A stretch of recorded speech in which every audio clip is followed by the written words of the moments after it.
Mesdames et messieurs, bonjour à tous et bienvenue dans cette nouvelle vidéo. Aujourd'hui, on va continuer notre projet qui concerne le mini bullet.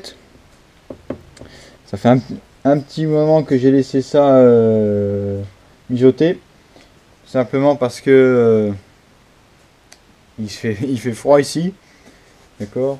C'est pas, il fait pas le meilleur des temps pour travailler ici. Donc je branche le chauffage, ça permet de maintenir une température à 15 degrés. J'essaye de maintenir une température à 15 degrés. Donc je le mets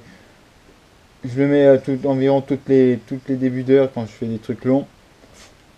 Donc pour éviter d'être trop gelé et et aussi que la condensation aille sur les machines et avoir un problème de flotte, d'accord, sur les machines.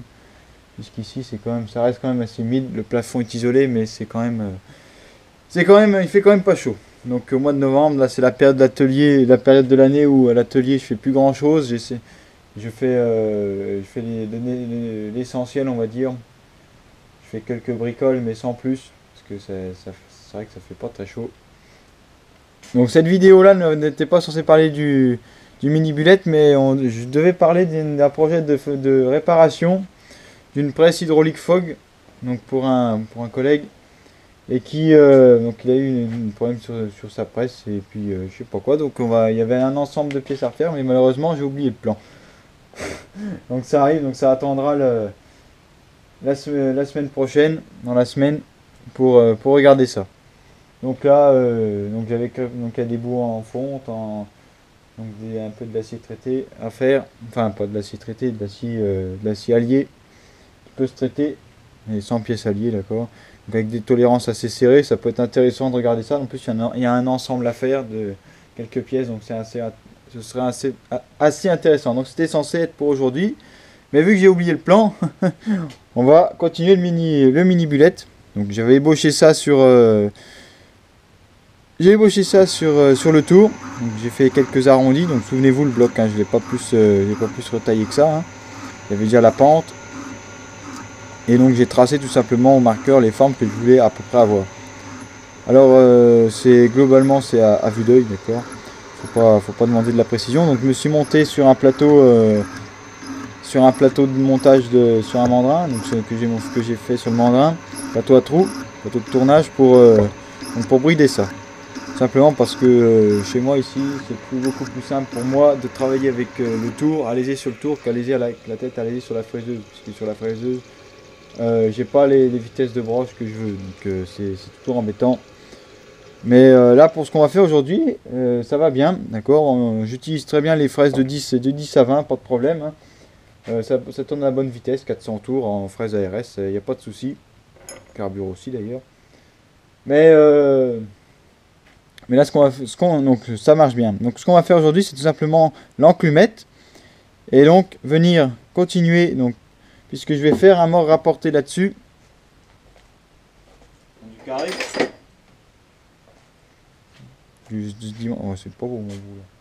Donc, bref, j'ai du carré donc de cette dimension. Il me semble que c'est du 18 par 18 de mémoire. Comment régler?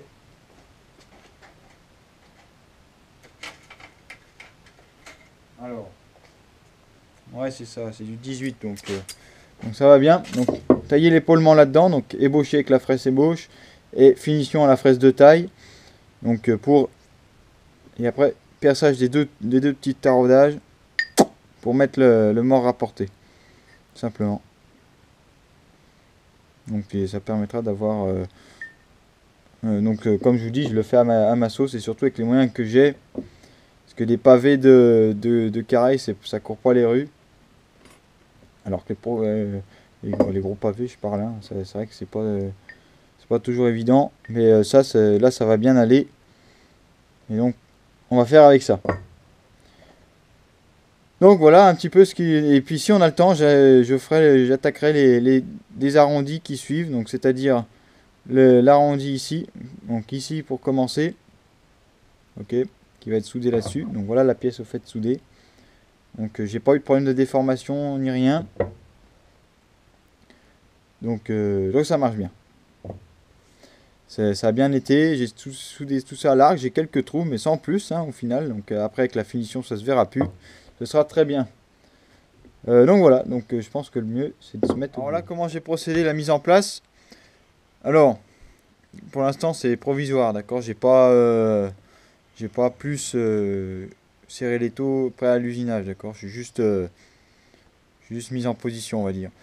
Alors, ce que j'ai fait, c'est j'ai posé sur 2 parallèles, donc comme vous pouvez voir, c'est mal fait, mal installé, puisque j'ai pas appuyé sur la pièce. Normalement, il faut la taler. D'accord, faut la taler dessus.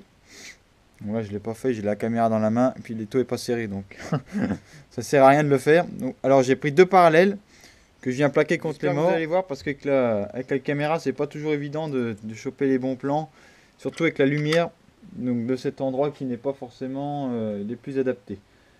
C'est un endroit pour l'instant où je fais pas énormément de pièces et que je laisse parfois à l'abandon, que je ne devrais pas, je sais. Mais c'est vrai que c'est pas toujours évident d'être partout dans un atelier. Donc on va faire avec. Alors, donc ça je vais utiliser une fraise de finition de 16 tout simplement parce que j'ai pas beaucoup de matière à enlever. Puisque je dois rejoindre mon bas d'arrondi, d'accord, mon endroit où c'est le plus bas. Donc je vais essayer de raccorder ça comme il faut. Donc j'utilise un bon vieux motoréducteur en tant qu'avance. Normalement au bout de ces vis mères et compagnie, ces chariots, il y a des moteurs pas à pas. Et les moteurs pas à pas, normalement, l'avantage qu'on a là, c'est des vis à billes partout. Pour éviter le jeu, bien sûr, sur une scène c'est toujours mieux. Parce que l'ordi ne connaît pas les jeux de vis. Voilà. Donc il va falloir venir tangenter, venir tout simplement raccorder. Donc ce qu'il faut que je fasse, c'est tout simplement à l'œil. Parce que ici, je ne peux pas faire bien autrement.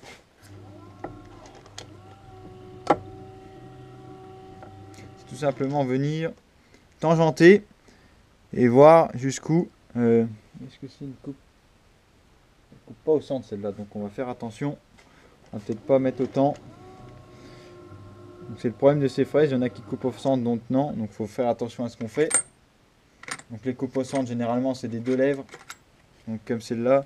Celle-là, je m'en sers bien pour faire les rainures de clavettes. Elles vont bien. Normalement, les rainures de clavettes, ça se fait avec une 2 lèvres.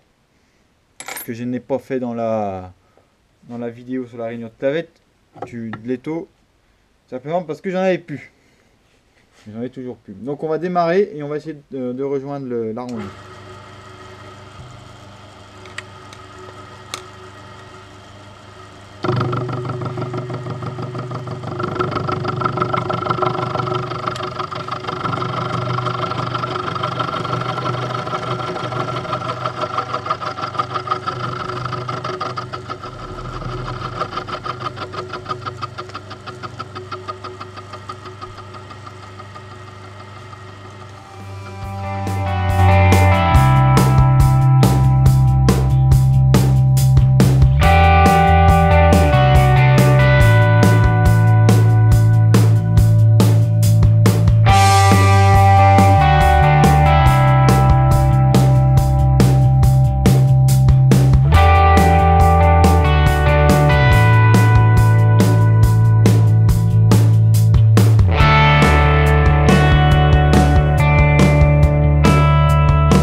Maintenant je me prépare à tailler l'enclumette. Donc, je garde toujours la photo sur mon téléphone à portée de main de l'original.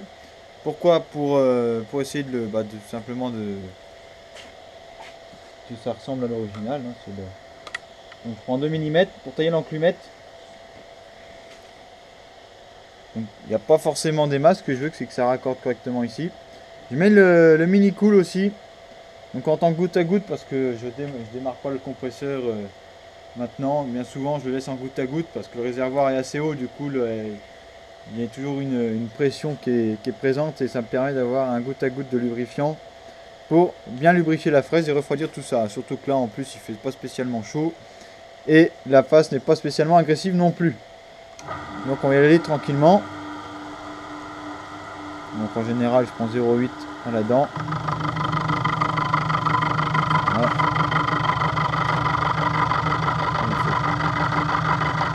On voit la course ici.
Donc le problème aussi c'est que ça laisse des bavures hein, comme toute trace d'usinage.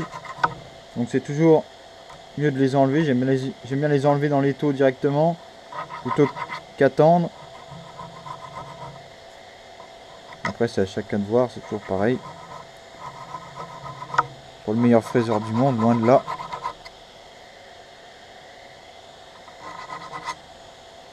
Bien enlever par question de principe.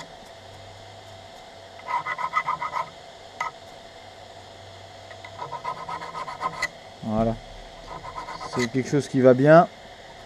Donc c'est une lime très douce. Mais des fois aussi dans les petites, j'utilise des limes aiguilles avec un grain très très fin, ce qui permet d'avoir une super amorce sur la matière. Ok, voilà, ça me permet vraiment d'enlever vraiment la bavure qui me chagrine tout le temps. Voilà.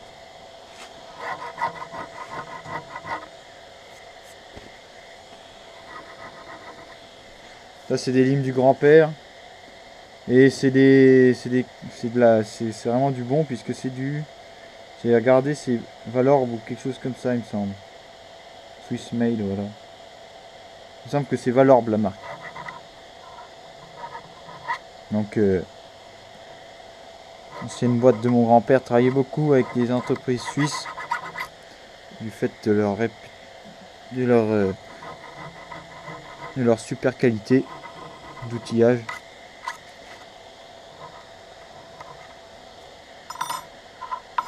On trouve d'ailleurs toujours hein, dans bien des cas. J'espère encore qu'il n'y aura pas un contre-jour excessif sur la vidéo. C'est vrai que les vidéos de fraisage j'en ai pas fait beaucoup puisque tout simplement j'ai pas vraiment de matériel et j'aime pas montrer quelque chose qui est mal fait ou à mon goût qui est mal fait ou qui est pas spécialement dans les règles de l'art, tout simplement. Après voilà. Donc j'ai changé de fraise. Celle-là est bien, mais j'aime bien des fois changer les fraises. Je vais prendre une de 12. Je voulais passer une ravageuse avant, puis au final je me rends compte que la ravageuse, ça va plus être une perte de temps qu'autre chose, puisqu'il n'y a pas forcément beaucoup à enlever. Parce que la ravageuse, c'est vraiment une fraise avec laquelle on peut atteindre un bon débit de copeaux en ébauche. Mais c'est vrai que sinon...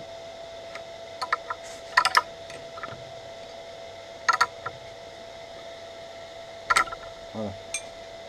Elle n'est pas sauvée encore une fois.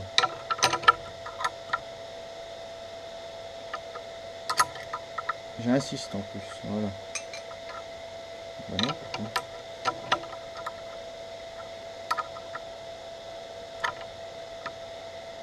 Le problème de ces porte-pinces en ER, c'est qu'on croit qu'elle est desserrée, puis au final il y a toujours un cran.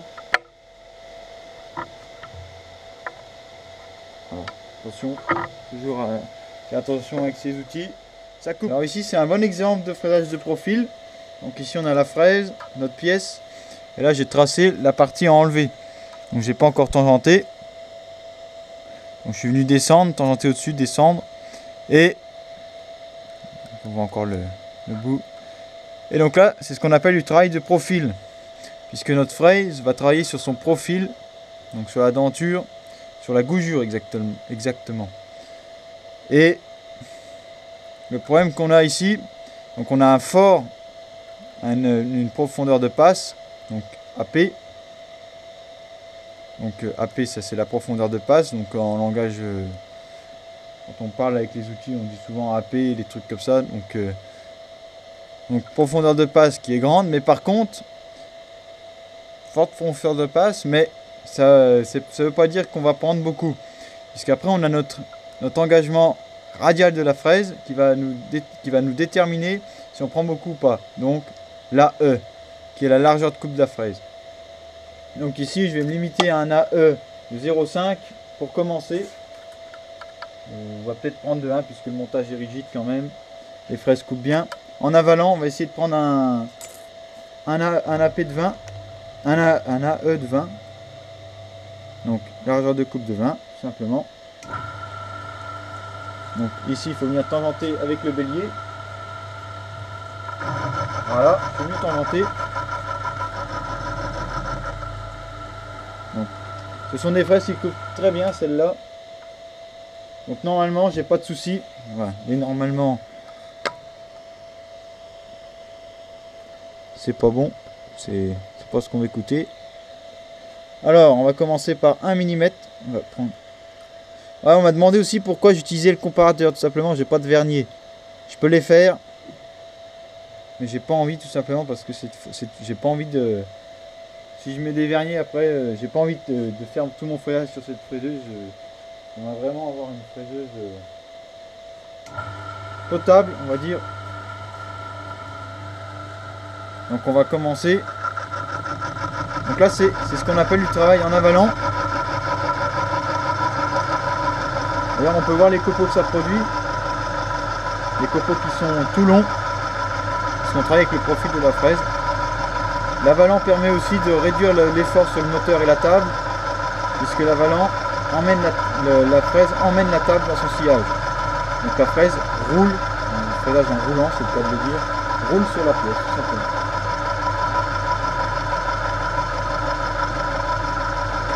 L'avalant laisse un très bel état de surface, puisque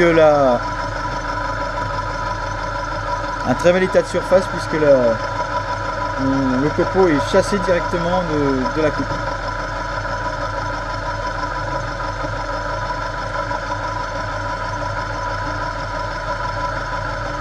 Donc 1 mm. En largeur de coupe, il n'y a pas de problème.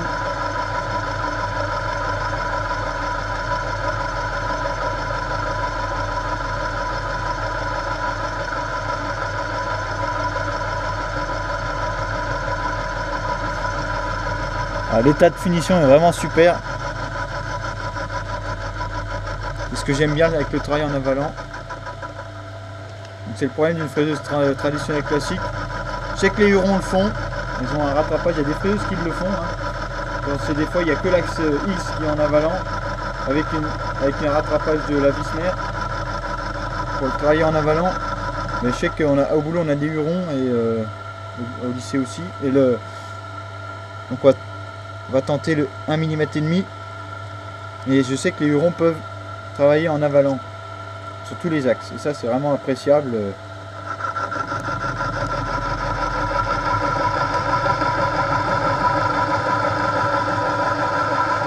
Voilà, pas de problème particulier. Hein.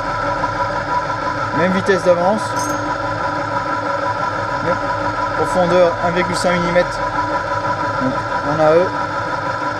Et ça passe super bien.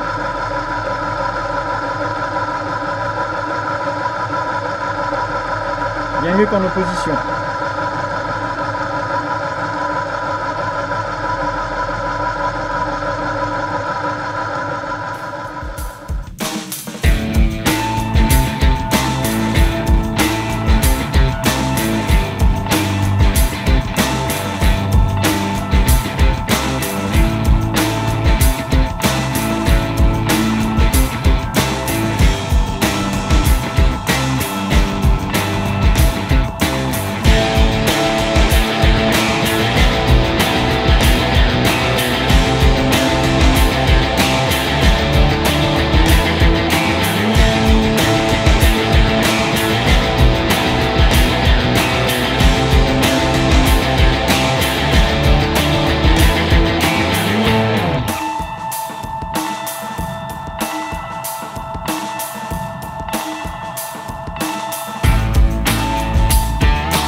va regarder à combien on est.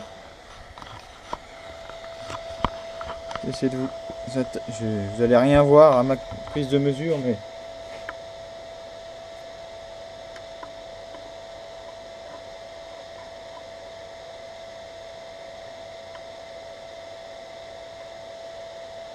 Donc on est à 6.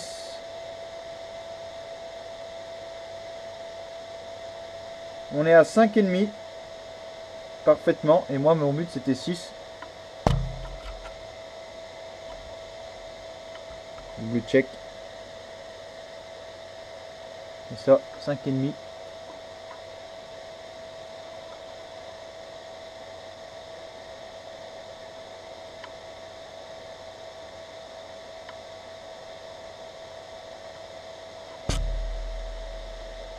Ouais. Donc on va prendre la finition 5 dixièmes.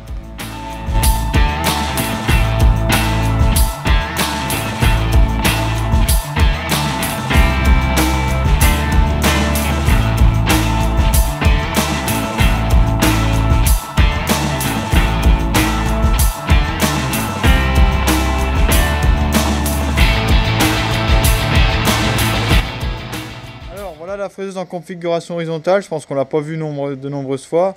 Moi je connais, mais vous non. J'ai dû la montrer une ou deux fois dans cette position. Alors, position alésage. Alors, tout simplement, on veut que le corps de l'outil, le corps du Morphix soit tangent, pas au centième près bien sûr, à cette surface là. Et donc, pour ça, il va falloir tailler l'arrondi. Et pour tailler l'arrondi, donc ce que j'ai fait, ici la tête à alésé était réglée plus ou moins pour un rayon de... Je me souviens plus. C'était le bon rayon puisque j'avais taillé déjà le socle avec. Donc ça c'était bon. Et donc pour trouver le centre, ce que j'ai fait c'est visuellement. Donc j'ai fait 2 essais. J'ai tracé le milieu, donc 35,5 fait le bloc d'épaisseur. Donc ça fait 17,75, la moitié. Et donc je suis venu tout simplement tracer, comme on dit par chez nous, le milieu. Et ensuite avec l'outil de tangenter à la main, tout simplement, la tête à aliser pour être parfaitement égal de chaque côté du trait. Et donc là je le suis, donc on peut constater qu'à l'œil, donc à une précision de plus ou moins 5 centièmes, je suis centré. Donc moi ça me plaît. Le montage tout simplement en étau, donc il n'y a pas beaucoup de surface de prise. Pourtant c'est une opération qui est assez demandeuse d'effort, mais on va essayer. Je vais aller tout doucement. Donc ici un vérin de levage là pour permettre le soutien de la pièce, et là c'est quand même assez rigide. Donc le seul moyen c'est d'y essayer. Pour commencer avec 1,5 mm de passe. Donc le bras de levier est long, la barre à léser est longue, donc attention. Le montage vaut ce qu'il vaut. Donc on va donner à manger à la tête.